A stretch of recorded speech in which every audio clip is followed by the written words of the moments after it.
you're sitting on 10,000 XRP. That's not just portfolio gains, that's generational wealth territory. Rob Cunningham broke down exactly what that looks like for your family, and honestly, the numbers are mind-blowing. We just blew past $1 billion flooding into spot XRP ETFs. Yeah, you heard that right, $1 billion. Now, here's where it gets interesting. What kind of tsunami of cash are we expecting to roll in during December? And another thing that's got me curious, are these OTC desks running low on actual XRP to sell? Look, I've stacked up a mountain of content for you guys. Sal Galberti just released something you absolutely need to watch.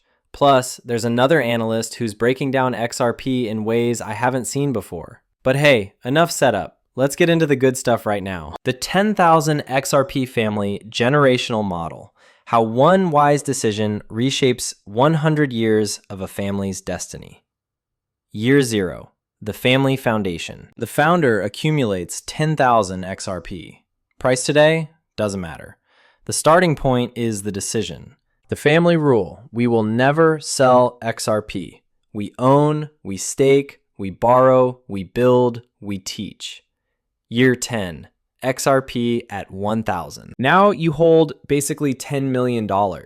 You're officially a decamillionaire on paper without selling anything. Income scenario 1, simple passive yield, 4% annually. In this is conservative for institutional staking, lending in a mature XRP world. 4% yield on 10 million is $400,000 a year.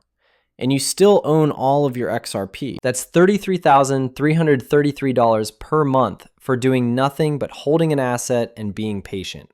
Income scenario 2, borrow against your XRP like the wealthy do. You borrow 10% of your collateral value, $1 million loan with 3% interest, using that asset as collateral, not selling. Using that capital to buy rental real estate, start a business, fund an education, acquire more assets, help your children in any way, or invest in yield-bearing instruments. The wealthy always borrow, almost never sell. You do exactly the same. Income scenario 3, mixed strategy, yield plus borrowing. $400,000 per year yield, $1 million borrowed cheap capital, both with 0 sales of XRP. After 10 years, your family is living a banker lifestyle, not a consumer lifestyle. Year 30, XRP is at 5,000. Your original 10,000 XRP is now worth $50 million. That's a $50 million built from patience, discipline, and vision. You didn't sell one token. Income scenario 4% yield is $2 million per year. That's $166,000 a month. What's that rent check every month? Your car situation. How much is that costing you? Though knowing you, you've probably leveled up to something slick already. But seriously, what are the things draining your bank account? Stack up those expenses. Here's what I really want to know. At what point does money stop being stressful? And then push it further. Where does comfortable turn into, I can finally grab whatever I want? Those little luxuries you keep bookmarking for someday, this is the kind of generational cash flow families use. Yeah, we're totally on the same wavelength here. I guarantee most of you have already played this whole scenario out in your minds. Whoops, okay, we definitely just wandered off into the weeds right there. But hey, all part of the journey. End of poverty in the family line. Fund education, purchase property, support ministers, missions, and charities. I know it's really popular for my dad and what he wants to do. Build organizations and businesses, eliminate debt traps, create opportunity for generations to come. And you still hold every single XRP. Income scenario 2, borrow against the asset. Borrow 20% at 30-year, 10 million at 3% interest, collateralized, not sold. With 10 million in cheap capital, a family can buy commercial real estate, fund multi-generational family businesses, build a development company, acquire farmland, invest in infrastructure, build a school, an academy, a foundation, create an endowment, fund philanthropic missions. Your XRP remains intact, untouched, sovereign. Income scenario 3, family bank model. The family establishes a family trust, a family bank entity, a lending and yield strategy, educational systems for future generations, annual life cycle, $2 million in yield income, $10 million collateralized credit line, and 0 XRP sold. This becomes a 100-year engine. The true power, the mindset that generations learn. Your children and grandchildren will learn how to own assets, how to never sell the golden goose, how to live off your yield, how to borrow smart, not sell dumb, how to think like a banker, not a consumer, how to serve, build, steward, and multiply, how to use patience as a superpower, how to avoid the traps of debt, inflation, and scarcity. This is how families rise from working class to stable, stable to prosperous, prosperous to generational sovereignty. Man, that post got me right in the chest. Rob, you crushed it with that one. All right, now listen to this. Every family has one turning point, one decision that changes the next 100 years. For this family, it began with 10,000 XRP. Ripple in XRP isn't hype. It's commodity like money, it's like gold in your hands, except faster, liquid, borderless, and immutable. And this father taught his family the most powerful lesson. We never sell the asset. We become the bank. 10 years later, XRP reaches $1,000. Their 10,000 XRP becomes $10 million in assets. No selling, just time, patience, and discipline. With a conservative 4% yield, the family now earns $400,000 per year, or $33,000 per month, still owning every single token. They borrow against their XRP, never selling the asset, just as wealthy families do. A $1 million credit line at a low interest rate funds real estate, business creation, and opportunity for everyone under the family name. Now, fast forward 20 more years. XRP reaches $5,000. Their original 10,000 tokens? Now worth $50 million. 4% yield alone produces $2 million per year. Free cash flow. Enduring wealth. A legacy of strength. And they still never sold a single XRP because this family understood money changes, systems change, but principles don't. They taught their children how to own assets, how to borrow wisely, how to create instead of consume, how to think like a sovereign, not a servant. 3 generations blessed because one leader had the vision to plant seeds and wisdom to keep them. Leadership, vision, and patience changed the destiny of an entire family line. Damn, that was intense. He's firing on all cylinders with that take. Nothing but facts. I just had to bring this to your screen. Tell me at least something from that resonated with you. XRP ETF just hit 1 billion assets under management, a major moment in XRP's journey. Spot ETFs have surged past $1 billion in assets under management. Everyone is staring at the chart and complaining about red candles, but the story that actually matters is unfolding below the surface. Almost $500 million XRP is already locked inside regulated ETF structures. Exchange-traded fund over $28 million trades through these products every single day, and with zero marketing, zero hype, and zero FOMO flow. I spent years thinking ETF flows were background noise. Then you watch institutions accumulate in silence, absorbing supply while retail complains, and it becomes impossible to ignore. Bitwise and Franklin Templeton are not momentum chasers. They are some of the most conservative, methodical asset managers on earth. They do not position early unless they understand the end game. And here's the end game: steady inflows, compressed circulating supply, reduced volatility as units exit the open market, mechanics, price discovery, driven by demand rather than emotion. A regulated pipeline that accumulates value day after day, regardless of the sentiment. This is how legacy financial systems are rebuilt. Quiet accumulation, lock supply, a settlement asset transitioning from speculation into structure. Every XRP entering an ETF is an XRP removed from the liquid float. That is structural scarcity. That is permanent supply reduction. That is the foundation of price expansion. So the real question is not, why is the price slow today?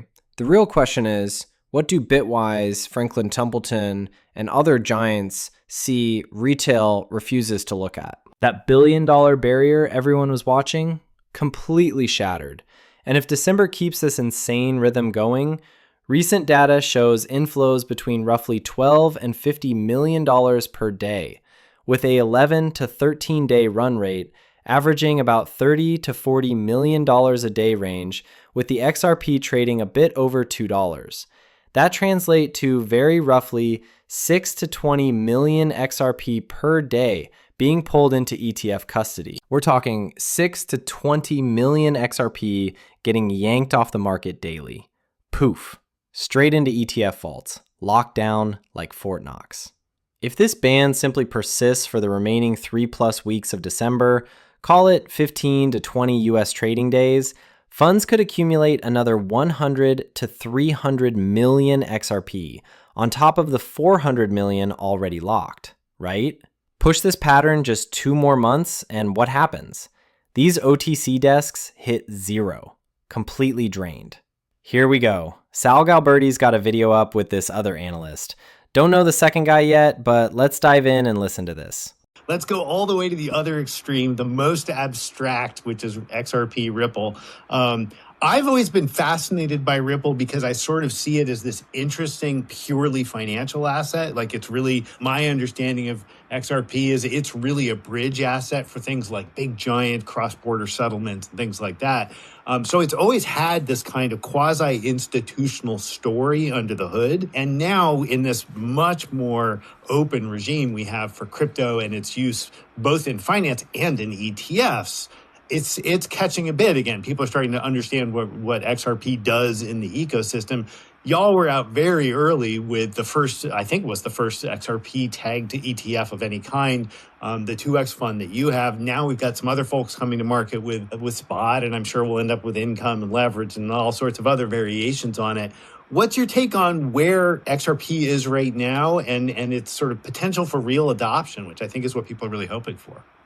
I think the potential for real adoption is more than potential, is being adopted. Ripple has worked diligently. They're very professional over there. They are single-minded in their purpose, and they are building the rails, as they say, across the entire global financial system for the XRPL, so the XRP ledger, to be used. And of course, you use XRP on the ledger, you use RLUSD, which is their stablecoin on the ledger. And all the banks, once the Clarity Act is passed, I think you're going to see use of that ledger explode. I don't think people understand how much it's being used right now, or it's being prepared right now. And I don't even grasp the scale of how big the use of that ledger is going to be once the Clarity Act is passed. And that's really a needed thing. I think that the spot ETFs, where they actually hold the physical, that does help. It takes some supply off the market. We saw it help the Ether price quite a bit when the Ether ETFs came out.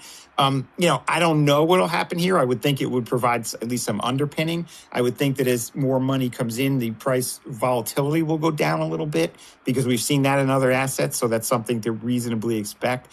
But I don't think people understand that Ripple's a real live use case. Ripple the company has been very disciplined in setting itself up in thousands of banks on all the platforms across the world. As soon as there's clarity in the U.S. for banks to, and let's face it, all the money in the world goes through the U.S. At one point or another, it just does.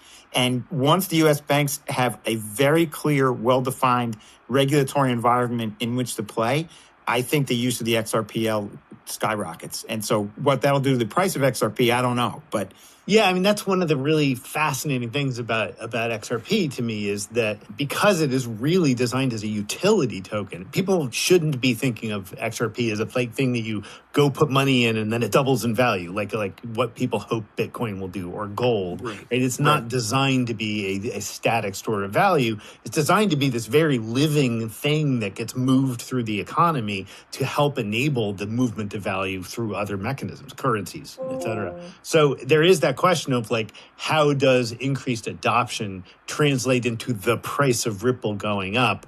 I'm with you. My vibe on it is that we'll see the price stabilize and then grind higher as utilization goes up. And obviously, if we get big spikes in utilization, you would expect to see some spikes in the price as well. There's something refreshing about watching folks who understand XRP pretty well, but aren't acting like they've cracked every secret, right? The back and forth just hits different. Real talk happening there. You better have snagged at least one takeaway from it. Wisdom Tree report reveals XRP is the only cryptocurrency with sustained institutional inflows across all regions. A new report from Wisdom Tree confirms XRP is the only major cryptocurrency that institutions continue to buy across every region and every product type. Even during the month when most assets saw heavy selling in Europe, XRP bought in $549 million worth of new money this year. That is more than Ether, more than Solana, which is losing money quickly after its $814 million total, and more than every other single coin, a basket product, except Bitcoin. Outside the United States, investors added $252 million into XRP products this year, almost exactly the same amount they added Bitcoin products, which is $268 million, even though Bitcoin products are more than 25 times larger. In simple terms, dollar-to-dollar institutions added nearly 25 times more fresh capital into XRP than Bitcoin in these markets. That is the clearest sign possible that investors strongly prefer XRP when they looked beyond Bitcoin. In the United States, the newer synthetic XRP product took in $241 million this year alone, more than the Solana synthetic at $206 million, and far more than any other altcoin product. While Bitcoin and Ethereum ETFs in the United States lost a combined $6.4 billion in November alone, money continued to flow into XRP products everywhere. When professional and institutional investors decide where to put new money right now, they are choosing XRP over Bitcoin, Ethereum, and Solana, and every other major alternative consistently across the entire planet, and even during a month when most of the market saw heavy selling. The level of sustained global preference is rare and speaks directly to the confidence in XRP's current standing and the future potential. The light bulbs are finally going off for everyone else, stuff we've been sitting on for years. XRP's got the whole market turning its head now. What's waiting for us when we hit 2026? We're going to discover it together, and honestly, I can't wait to see where this takes us with you riding shotgun. Got something out of this? Hit that like, spread it to your crew, tell me what you think below. Thanks for hanging with me. Catch you in the next one.